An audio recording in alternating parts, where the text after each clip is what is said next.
fatkeqësisht edhe sot sërish me vetëdije të plotë. Zoti Dehari, lëvizja vetëvendosje po e shkelin kushtetutën. I bëjmë thirrje edhe një herë lëvizjes vetëvendosje që të reflektoj. Të kthehemi në sallë pas nesër, të kthehemi rendit të ditës, të konstituojmë kuvendin dhe të bëjmë punën tonë. Puna jonë nuk është të vim këtu e të defilojmë çdo 48 orë.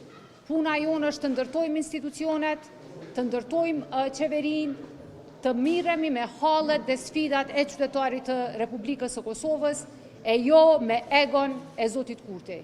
Ne qëndruam simbolikisht në sallë edhe herën e kaluar edhe sot më gjatë, sepse është e turpshme të vim këtu, të rrim nga 2 minuta e të largohemi, sikur mos të ndodhë asgjë. Edhe një herë, ne kemi qenë vazhdimisht të gatshëm për zgjidhje, do të marrim pjesë, kryetari Krasniqi do të merr pjesë në takim, shpresojmë në reflektim. Akt vendimi i gjykatës kushtetuese është shumë i qartë, ne besojmë që edhe Zoti Kurti të filloj të lexojë dhe të kuptojë drejt në Shqip.